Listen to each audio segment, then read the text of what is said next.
Halo sahabat ternak semuanya, selamat datang kembali di channel saya, Bang Junta CS. Channel dimana kita bisa sharing santai dan berbagi pengalaman tentunya. Di video kali ini saya akan membahas tuntas ya, beberapa faktor penyebab telur gagal menetas, teman-teman. Sebenarnya banyak faktor-faktor yang menyebabkan telur gagal menetas. Tetapi di video kali ini saya akan membuatnya sesederhana mungkin agar mudah dipahami dan kita bisa menerapkannya di tempat kita masing-masing.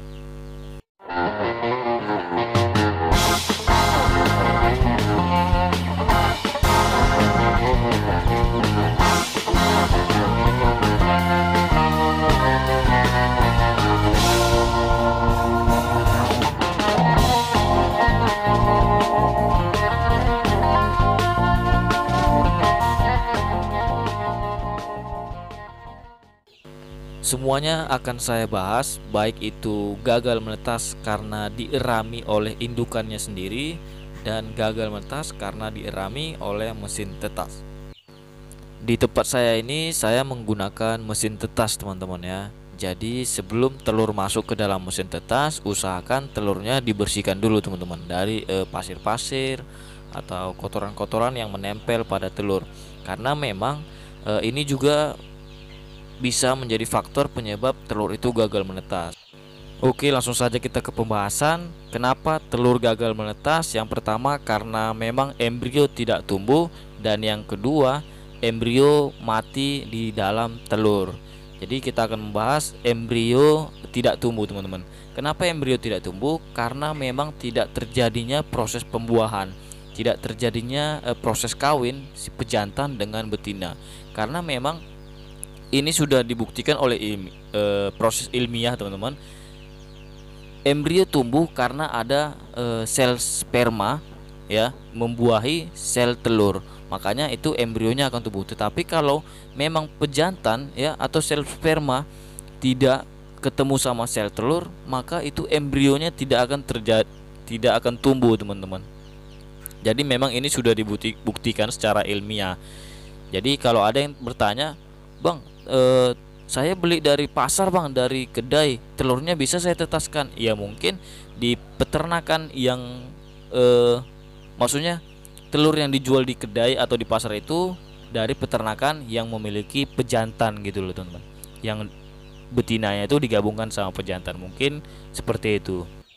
Jadi ada juga yang bertanya, kenapa sih bang tidak terjadi proses pembuahan, padahal di kandang saya itu udah ada jantan bang, katanya gitu kan.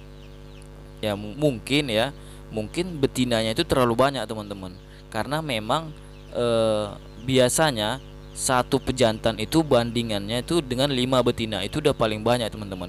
Adapun yang bikin 1 banding 6 itu sangat jarang. Jadi kebanyakan peternak-peternak itu menggunakan 1 banding 5.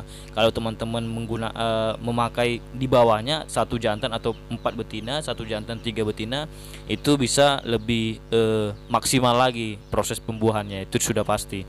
Maka saya sarankan satu jantan itu 5 betina, teman-teman. Kalau teman-teman membuat kandangnya lebih besar, 2 jantan itu bisa 10 betina. Pokoknya perbandingan itu satu jantan 5 betina, teman-teman, biar proses pembuahannya itu tetap lancar. Terus kalau ada yang bertanya juga, bang ada nggak pengaruh pakan terhadap sperma gitu bang, katanya. Ya kalau menurut saya sih ada, cuman tidak terlalu besar pengaruhnya, karena bagus atau tidaknya pakan ya ayam itu tetap bertelur pada waktunya gitu, teman-teman. Itulah pembahasan kenapa telur gagal menetas karena embrio tidak tumbuh. Dan sekarang kita akan membahas gagal menetas karena embrio mati di dalam cangkang, teman-teman. Jadi ini saya bagi lagi, teman-teman.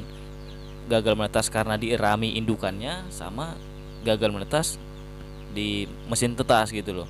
Jadi kalau gagal di ayam mengerami induknya, itu biasanya karena telurnya kebanyakan. Satu periodisasi ayam itu bertelur itu bisa menghasilkan 10 sampai 17 telur. Dan kalau dia maksimal 17 telur, indukannya satu, dieraminya, saya rasa itu tidak bisa menghangati semua telurnya itu, teman-teman ya. Oh ya, ini ada yang pecah ini teman-teman, ini nggak bakal bisa menetas, makanya kita sisihkan ya. Kalau udah gitu langsung sisihkan aja teman-teman.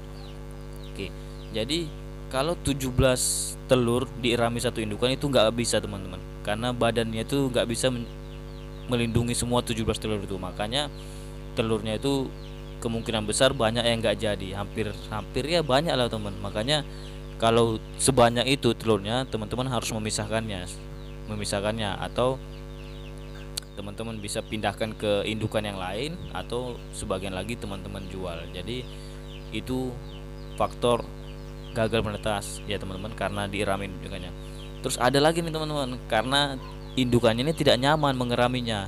Biasanya karena gurem atau kutu ayam itu terlalu banyak, jadi ayamnya itu sering keluar-keluar atau sering meninggalkan telurnya karena tidak nyaman di tempat pengeramannya itu. Makanya teman-teman harus perhatikan juga setiap teman-teman ke kandang, teman perhatikan atau lihat telurnya banyak gurem atau tidak. Kalau banyak gurem, segera teman-teman tangani dengan cara yang pernah saya bagikan untuk mengatasi gurem itu teman-teman. Oke, jadi itulah faktor gagal menetas karena diirami indukannya. Sekarang kita bahas kenapa embrio mati di dalam mesin tetas. Dan ini saya peruntukkan untuk teman-teman yang menggunakan mesin tetas manual yang membolak-balikan telurnya menggunakan tangan, dan ini tidak diperuntukkan untuk teman-teman yang menggunakan mesin tetas yang bagus yang membolak-balikan telur itu menggunakan alatnya sendiri teman-teman ya.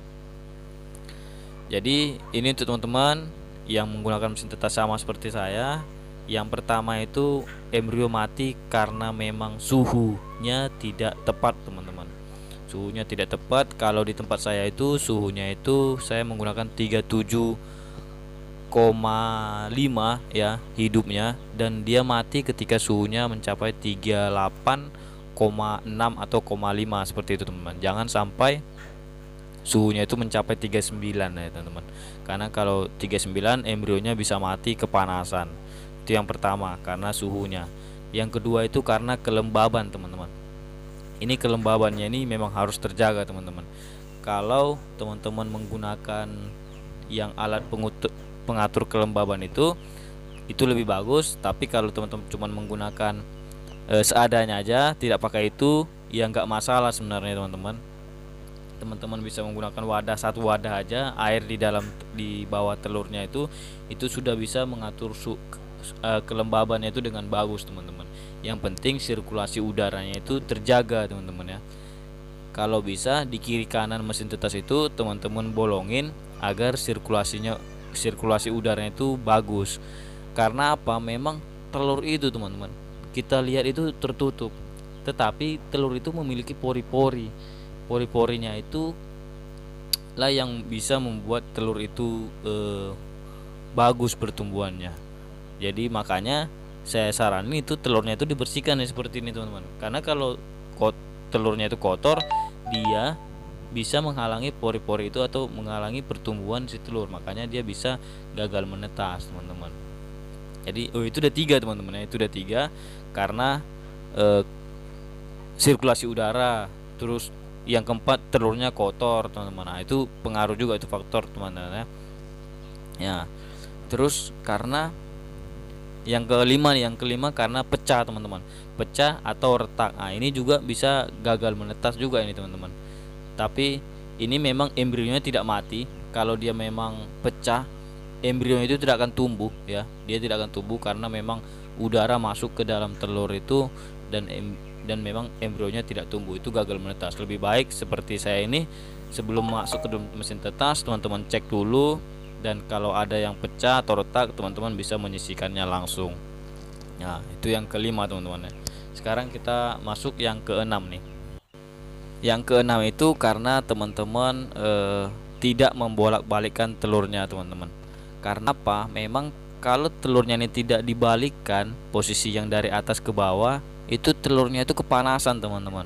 Karena lampunya di atas, dan yang panas itu yang di atas saja, dan itu bisa menyebabkan embrionya itu mati dan tidak tumbuh secara maksimal. Makanya saya saranin teman-teman itu 5 jam atau 6 jam sekali telur itu dibalikan teman-teman.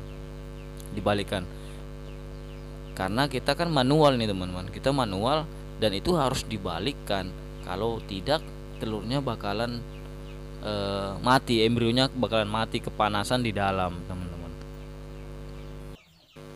Dan saya saranin ketika membalikkan telurnya itu dengan lembut lah teman-teman, dengan perasaan, jangan main kasar gitu kan. Kalau teman-teman membalikkannya dengan kasar, bisa saja embrionya itu terlalu tergoncang di dalam dan menyebabkan kematian pada embrio ya. Maksudnya jangan digoncang-goncang gitulah. Kadang ada kita punya adik atau anak gitu kan, dia ingin membolak-balikan telurnya, ternyata salah goncang gitu, itu bisa menyebabkan kematian. Dan kalau teman-teman bisa menggulirkannya begitu saja juga nggak masalah sebenarnya, tapi memang harus dibalikkan 5 sampai 6 jam sekali, teman-teman. Harus ada waktu-waktu yang tepat. Misalnya kalau kita balikannya jam 9 pagi, jam 12, jam 3 sore ya, itu periodenya itu harus tepat. Jadi pertumbuhannya itu bisa maksimal, teman-teman. Dan itulah beberapa faktor yang bisa menyebabkan telur gagal menetas ya, teman-teman. Tapi ada juga saran-saran yang akan saya berikan kepada teman, tips-tips agar itu semuanya berjalan dengan baik. Nah, seperti ini teman-teman. Kalau teman-teman memasukkan ke dalam mesin tetas, jangan buka mesin tetasnya lalu telurnya dibersihkan. Jadi usahakan mesin tetasnya tertutup, telurnya kita bersihkan, dan ketika sudah bersih baru telurnya kita masukkan ke dalam mesin tetas. Terus airnya jangan sampai kering ya, jangan sampai kering. Terus kalau bisa lagi di bawahnya air itu kita letakkan koran, karena ketika telurnya itu menetas nanti bulu-bulu halus itu jatuh ke bawah dan itu sangat mengganggu ya, sangat kotor lah kalau menurut saya gitu. Dan ini belum saya kasih apa ya, kasih koran, nanti akan saya kasih koran setelah selesai video ini teman-teman. Jadi memang harus dijaga agar telurnya itu bisa maksimal lah teman-teman. Saya itu bisa menghasilkan per minggu itu 30 sampai 40 butir. Sekali masuk telur itu bisa 45 butir teman-teman, 45 butir. Kalau telurnya 45 butir, saya bisa menetaskan 40 butir. Kalau telur yang saya masukkan itu 50 butir, ya pokoknya yang gagal itu ada, pasti ada teman-teman. Enggak selamanya saya 50 butir masuk, 50 butir menetas gitu, enggak juga teman-teman ya. Karena memang jarang saya bisa menetaskan 100%. Yang periode pertama saja, pertama saya menggunakan mesin tetas, saya bisa menggunakan menetaskan 100% itu pertama kali itu. Itu memang saya jaga terus, konsisten, saya putar balikan telurnya itu jam yang sama, maka hasilnya akan maksimal. Oh ya, ini terakhir, jangan terlalu lama membuka pintu mesin tetas ini teman-teman, karena memang ketika dia dibuka suhunya itu langsung turun drastis ya. Terus satu lagi, kalau ingin membantu telur itu menetas ya, jangan sampai teman-teman yang membuka cangkangnya, karena nanti kalau teman-teman yang buka cangkangnya, telurnya akan ayamnya itu bakalan cacat biasanya teman-teman, akalnya bakalan cacat. Jadi ini saya saranin, ini saya tunjukin videonya untuk membantunya seperti ini aja teman, dipecahin aja pinggir-pinggirnya lalu letakkan kembali. Oke, mungkin sampai sini dulu video kita, sampai jumpa di video selanjutnya. Kalau ada saya salah-salah kata, saya mohon maaf. Kalau ada yang belum saya bahas atau belum saya sampaikan di video ini, tolong cantumkan di kolom komentar agar di video selanjutnya saya bisa membahasnya kembali teman-teman. Oke, sampai jumpa di video selanjutnya. Salam hormat dan salam satu hobi dari saya, Bang Junta CS.